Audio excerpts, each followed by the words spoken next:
Hi friends, welcome back to my YouTube channel.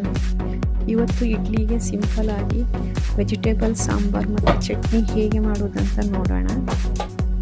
First ಕುಕ್ಕರಿನಲ್ಲಿ ಬೇಳೆ ಬೇಯಿಸಿಕೊಳ್ಳೋಣ. ಇವಾಗ ಸಾಂಬಾರಿಗೆ ಬೇಕಾದಂಥ ವೆಜಿಟೇಬಲ್ಸನ್ನು ರೆಡಿ ಮಾಡ್ಕೊಳ್ಳೋಣ. ಇದು ಬಂದು ಬೀನ್ಸ್ ಕಾಳು, ಇದನ್ನು ಬಿಡಿಸಿ ರೆಡಿ ಮಾಡಿ ಇಟ್ಕೊಳ್ಳೋಣ. ಬೇಳೆ ಇವಾಗ ಬೇಯ್ತಾ ಇದೆ. ಇವಾಗ ಮಸಾಲೆಗೆ ತೆಂಗಿನಕಾಯಿ ತುರಿ, ಬ್ಯಾಡಗಿ ಮೆಣಸು, ಧನಿಯಾ, ಜೀರಿಗೆ, ಕರಿಬೇವು ಇದನ್ನೆಲ್ಲ ಚೆನ್ನಾಗಿ ಫ್ರೈ ಮಾಡ್ಕೊಳ್ಳೋಣ.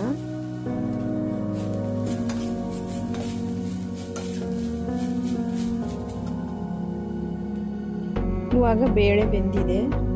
ಇವಾಗ ಫ್ರೈ ಮಾಡಿದ್ದೀವಲ್ಲ ಅದನ್ನೆಲ್ಲ ಮಿಕ್ಸ್ ಜಾರಿಗೆ ಹಾಕ್ಕೊಳ್ಳೋಣ. ಇವಾಗ ಸಾಂಬಾರಿಗೆ ಬೇಕಾದಂಥ ತರಕಾರಿಗಳನ್ನು ಹಾಕ್ಕೊಳ್ಳೋಣ. ಬೀನ್ಸ್, ಕ್ಯಾರೆಟ್, ಆಲೂಗೆಡ್ಡೆ, ಆನಿಯನ್, ಟೊಮ್ಯಾಟೊ ಮತ್ತು ಆವಾಗಲೇ ಬೇಯಿಸಿಕೊಂಡಂಥ ಬೀನ್ಸ್ ಕಾಳನ್ನು ಸೇರಿಸಿಕೊಳ್ಳೋಣ.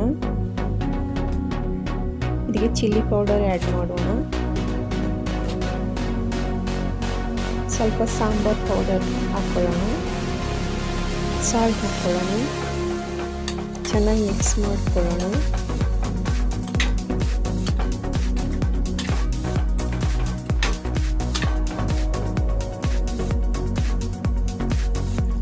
ಸ್ವಲ್ಪ ವಾಟರ್ ಹಾಕ್ಕೊಳ್ಳೋಣ.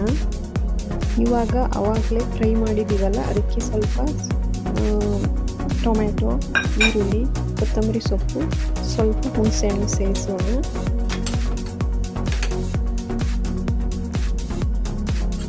ಇವಾಗ ಇದಕ್ಕೆ ಗ್ರೈಂಡ್ ಮಾಡಿಕೊಂಡಂತಹ ಮಸಾಲೆಯನ್ನು ಇದಕ್ಕೆ ಸೇರಿಸಿಕೊಂಡು ಚೆನ್ನಾಗಿ ಮಿಕ್ಸ್ ಮಾಡಿಕೊಳ್ಳೋಣ.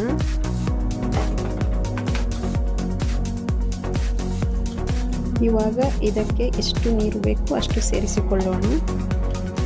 ಇವಾಗ ಸಾಂಬಾರು ಚೆನ್ನಾಗಿ ಕುದೀತಾ ಇರಲಿ. ಇವಾಗ ನಾವು ಚಟ್ನಿಗೆ ರೆಡಿ ಮಾಡಿಕೊಳ್ಳೋಣ. ತೆಂಗಿನಕಾಯಿ ತುರಿ, ಹಸಿಮೆಣಸಿನಕಾಯಿ, ಹುಣಸೆಹಣ್ಣು, ಶುಂಠಿ, ಆನಿಯನ್, ಕೊತ್ತಂಬರಿ ಸೊಪ್ಪು, ಸ್ವಲ್ಪ ಹುರಿಕಡಲೆ, ಕರಿಬೇವು, ಸ್ವಲ್ಪ ಸಾಲ್ಟ್ ಸೇರಿಸಿ ಎಷ್ಟು ಬೇಕಷ್ಟು ನೀರು ಹಾಕ್ಕೊಳ್ಳಿ. ಇವಾಗ ಚಟ್ನಿ ರೆಡಿಯಾಗಿದೆ. ಸಾಂಬಾರು ಕುದೀತಾ ಇದೆ. ಇದಕ್ಕೆ ಸ್ವಲ್ಪ ಕೊತ್ತಂಬರಿ ಸೊಪ್ಪು ಆ್ಯಡ್ ಮಾಡಿಕೊಂಡು ಮಿಕ್ಸ್ ಮಾಡ್ಕೊಳ್ಳಿ.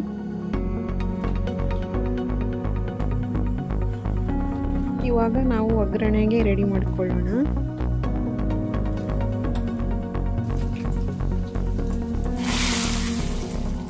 ಈಗ ಇದಕ್ಕೆ ಒಗ್ಗರಣೆ ಹಾಕ್ಕೊಳ್ಳಿ.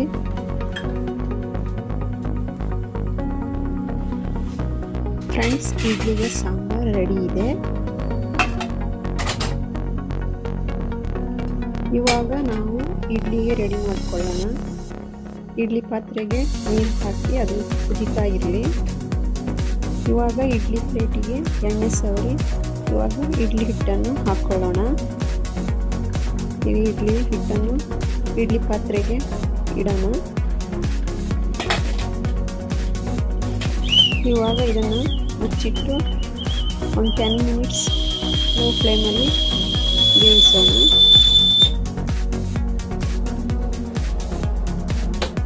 ಇವಾಗ ಇಡ್ಲಿ ರೆಡಿಯಾಗಿದೆ.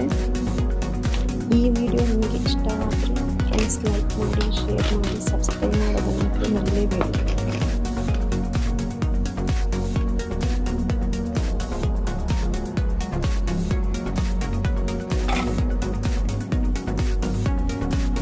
ಫ್ರೆಂಡ್ಸ್, ಇವಾಗ ಬಿಸಿ ಬಿಸಿಯಾದಂಥ ಇಡ್ಲಿ ರೆಡಿಯಾಗಿದೆ.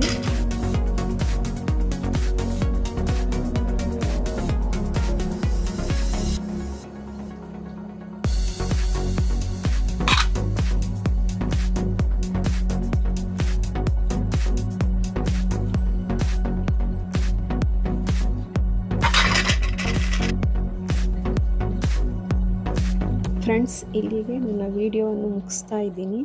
ನೆಕ್ಸ್ಟ್ ವಿಡಿಯೋದೊಂದಿಗೆ ಮತ್ತೆ ಬರ್ತೇನೆ. ಅಲ್ಲಿವರೆಗೆ ಬಾಯ್ ಬಾಯ್, ಟೇಕ್ ಕೇರ್.